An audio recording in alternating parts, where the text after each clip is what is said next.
दोस्तों स्वागत है आप सभी का। आज जो है हम देखेंगे वृषभ लगन के अंदर क्या परिस्थितियां बन रही हैं। अगर इस समय षटबल को देखा जाए तो कहीं ना कहीं मंगल सबसे ज़्यादा बलवान रूप में नजर आते हैं और अगर किसी पर्टिकुलर प्लेनेट की स्ट्रेंथ में थोड़ी सी कमी है तो वह है सूर्य। बहुत ज़्यादा कमी नहीं है, इसलिए ओवरऑल कंटेक्स्ट में अगर बात की जाए तो वृषभ लगन के लिए सभी प्लैनेट्स के पास प्रॉपर अमाउंट में षटबल मौजूद है। अब देखिए इस समय जो सबसे अच्छे राजयोग की स्थितियों में ग्रह अगर कहीं बैठे हैं तो वो वृषभ लगन के अंदर बैठे हैं। उसके बावजूद भी जो थोड़ा सा आपको रिलीफ मिलने की चीज़ें हैं वो टाइम लेंगी। अब मैं यहाँ पे दो अलग अलग स्टेटमेंट्स दे रहा हूँ। पहला ये कि इस समय जो ग्रह बैठे हैं वो सबसे ज़्यादा अच्छे राजयोग की स्थिति में बैठे हैं वृषभ लगन में, लेकिन रिजल्ट्स को आने में थोड़ा सा टाइम लगेगा। देखिए क्यों होगा और कौन कौन से ऐसे राजयोग हैं जो इस समय वृषभ लगन अपने साथ लेकर चल रहे हैं। अगर सबसे पहले बात की जाए तो ये कि फर्स्ट हाउस के जो लॉर्ड होते हैं वो हैं शुक्र। वो नीच राशिस्थ जरूर हो रहे हैं पंचम भाव में, लेकिन उनका संबंध बन रहा है बुध और सूर्य के साथ। ठीक है, यहाँ पे अगर आप इसको ध्यान से देखेंगे तो आपके फर्स्ट हाउस लॉर्ड का संबंध है आपके सेकंड और फिफ्थ हाउस लॉर्ड से। ये अपने आप में पहले एक अच्छे से राजयोग बनाते हैं। दूसरा है आपके सूर्य और बुध का साथ में आना, ये भी एक तरीके से राजयोग बनाते हैं। क्यों? क्योंकि इस स्थिति में आपके शुक्र और आपके सूर्य ये जो हैं ये केंद्र के स्वामी हैं और बुध जो हैं वो त्रिकोण के स्वामी हैं। केंद्र त्रिकोण के स्वामी एक साथ आकर त्रिकोण में बैठे हैं। ये केंद्र त्रिकोण राजयोग की स्थिति वृषभ लगन के लिए बनी हुई है। इस योग के ऊपर गुरु जैसे ग्रह की शुभ दृष्टि भी है। गुरु अष्टमेश जरूर है, इसलिए थोड़ा सा चीजों को डिले कर सकते हैं, लेकिन लाभेश होने की वजह से काफी अच्छा लाभ देने की स्थिति में रहेंगे। ठीक है, दूसरी बात, मंगल जो है वो एक केंद्र के स्वामी है सेवेंथ हाउस और दूसरी तरफ वो 12वें भाव के स्वामी है। 12वें भाव का जो स्वामी है वो न्यूट्रल हो जाते हैं और केंद्र के स्वामी होने के कारण और क्रूर ग्रह होने के कारण शुभ है। तो मंगल की जो प्लेसमेंट है लगन में वो मांगलिक जरूर बना रही है। थोड़ी सी चुनौतियां साझेदारियों में महसूस हो सकती है, लेकिन कहीं ना कहीं मंगल पॉजिटिव है इस मैटर में कि केंद्र के स्वामी होकर केंद्र में बैठे हैं और साझेदारी को देखने का प्रयास कर रहे हैं। चुनौतियां दे सकते हैं लेकिन उसके बावजूद भी सपोर्ट जरूर करेंगे।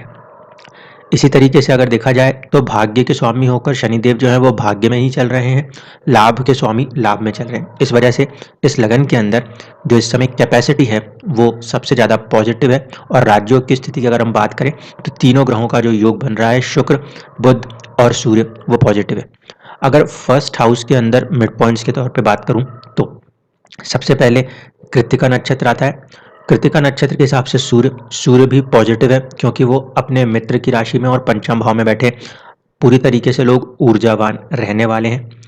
जिन लोगों का रोहिणी नक्षत्र बनता होगा, चंद्रमा की मूवमेंट्स तेजी से होती रहती है, थोड़े अप थोड़े डाउन के साथ, लेकिन रहने वाले वो भी पॉजिटिव ही हैं। साथ ही साथ अगर तीसरे लेवल पे देखें तो हम देखते हैं मृगशिरा नक्षत्र। मृगशिरा नक्षत्र के स्वामी खुद मंगल होते हैं और मंगल जो हैं वो इस समय मृगशिरा नक्षत्र में ही मौजूद हैं। इस हिसाब से देखा जाए तो वृषभ लगन में आपके कोई से भी नक्षत्र का जन्म हो, तीनों ही नक्षत्रों के साथ पॉजिटिव कंडीशन बनी हुई है, बरकरार है। अब अगर बात करें कि अगर अलग अलग दशाएं आपकी चल रही हैं तो क्या प्रभाव हो सकते हैं, उसके पहले एक चीज़ और बता दूं। जो शनि है वो भाग्य के स्वामी है, गुरु जो है वो लाभ के स्वामी है और दोनों इस समय क्योंकि वक्र अवस्था में है, इसलिए उस लेवल पे लाभ या उस लेवल पे किस्मत का सपोर्ट अभी नहीं मिल रहा। लेकिन आगे जाकर जो अक्टूबर एंड होते होते तक आपके भाग्य का साथ भी आपको मिलने लगेगा और नवंबर में आते आते तक आपको आपके लाभ भी मिलने लगेंगे। ये जो मैं योग इस समय बता रहा हूँ सूर्य बुध और शुक्र के, ये योग इस पर्टिकुलर लगन के अंदर इजीली अवेलेबल हो जाएंगे क्योंकि ये तीनों ग्रह आसपास ही चलेंगे। ठीक है, इसीलिए ये जो फॉर्मेशन इस समय चल रही है ये कुछ लोगों को अभी सपोर्ट करेगी, कुछ लोगों को आगे भी सपोर्ट होगा। अब दशाओं से देख लीजिए किन किन दशाओं वालों को इस समय ज़्यादा अच्छे लाभ होने की संभावनाएं बनती हैं। जिन भी जातक जातिकाओं के शुक्र की दशा चल रही होगी उनको ठीक है कि शुक्र यहाँ पे नीच राशि से थोड़ा सा परेशान कर रहे होंगे, लेकिन अब शुक्र अपने नीच भंग अवस्था में है, इसीलिए जिन लोगों की भी शुक्र की महादशा, अंतर्दशा या प्रत्यंतर दशा है, उन्हें लाभ बनता हुआ नजर आएगा। जिन लोगों की बुध की महादशा, अंतर्दशा या प्रत्यंतर दशा है, उनके लिए सबसे सुनहरा वक्त होगा, क्योंकि बुध इस समय अपने उच्च राशि में है और अब उनका वक्रत्व खत्म हो चुका है, इसीलिए ये सबसे पॉजिटिव कंडीशन मानी जाएगी। तीसरा, जिन लोगों की चंद्रमा की दशा चल रही होगी, चंद्रमा की दशा में बहुत ही तेजी से मूवमेंट्स रहते हैं, इसलिए वो जब अच्छे भाव से गोचर कर रहे होंगे तो अच्छे फल, और जब 6-8-12 से जा रहे होंगे तो थोड़ा सा अप एंड डाउन ढाई ढाई दिन में महसूस हो रहा होगा। तृतीय भाव के स्वामी की दशा है तो साहस और पराक्रम जो है उसकी मांग वो दशा करती है, इसलिए मैं वहां पे उस दशा को न्यूट्रल मानूंगा। ठीक है।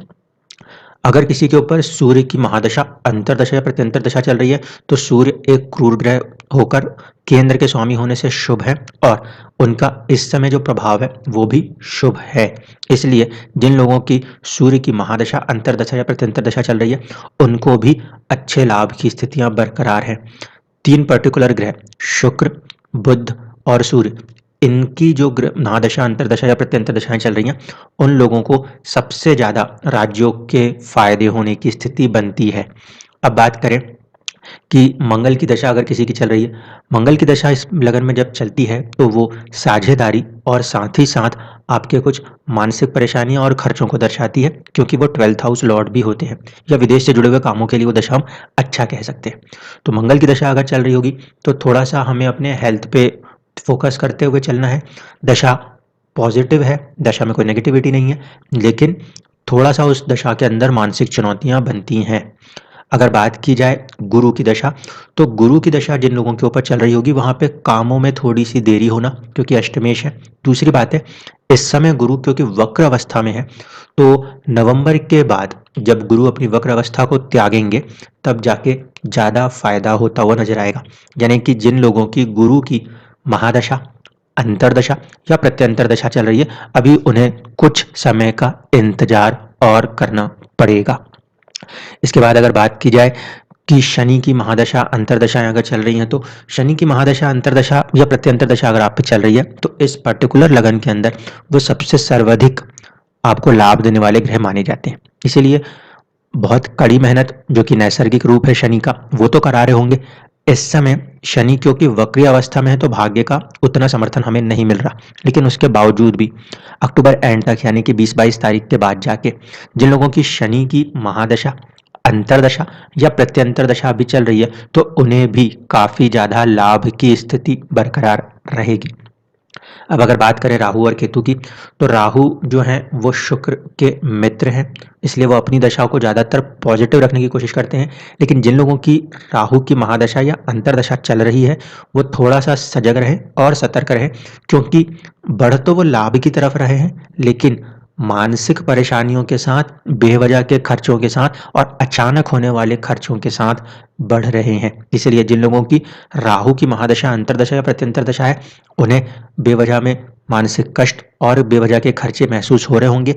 50% तक वो बढ़ लाभ की तरफ रहे हैं, गेन्स हासिल भी कर रहे होंगे। साथ ही साथ जिन लोगों की केतु की महादशा, अंतरदशा या प्रत्यंतर दशा है, उन्हें अभी चुनौतियां थोड़ी सी ज़्यादा महसूस हो रही होंगी। क्यों? क्योंकि छठे भाव में केतु चल रहे हैं। छठा भाव जो होता है वो कहीं ना कहीं रोग और संघर्ष को दर्शाता है। इस वजह से हॉस्पिटल्स के काम हो या जॉब के अंदर एक लेवल ऑफ सेटिस्फेक्शन में कुछ कमी महसूस हो, ये सारी चीज़ें जो है वो उन लोगों के साथ महसूस हो सकती हैं, क्योंकि केतु की दशा जो है अपने आप में मटीरियलिस्टिक चीज़ों से थोड़ा सा दूर हटाने का प्रयास करती है, सेपरेट करने का प्रयास करती है। इस वजह से जिनके ऊपर भी केतु की महादशा, अंतरदशा या प्रत्यंतर दशा का प्रभाव होगा, वो थोड़ा सा इस समय अपने आप को असहज महसूस कर रहे होंगे, जो कि तकरीबन तकरीबन सितंबर तक ऐसी स्थिति बनी रहेगी 2023 के। जब इस भाव को केतु त्यागेंगे तो काफ़ी पॉजिटिव रिजल्ट्स की उम्मीद सिर्फ उनसे की जाएगी। इसलिए अगर मोटे मोटे लेवल पे बात की जाए तो राहु की महादशा और केतु की महादशा वालों को थोड़ा सा इंतजार करना है। शनि की महादशा, अंतरदशा, प्रत्यंतर दशा हो या गुरु की महादशा, अंतरदशा, प्रत्यंतर दशा हो, इन लोगों को इसी साल के शनि वालों को अक्टूबर एंड तक और गुरु वालों को आपके नवंबर के एंड तक इंतजार करना है। बाकी अगर आपकी कोई दशाएं चल रही है मंगल, सूर्य, बुध या फिर शुक्र की, उन लोगों के लिए ये काफ़ी पॉजिटिव टाइम है, एक अच्छे राजयोग की स्थिति है। अच्छे से मेहनत अगर इस समय होती है तो बहुत बड़े लेवल्स पे गेन्स देखने को मिलेंगे वृषभ लगन के जातक जातिकाओं के लिए। धन्यवाद।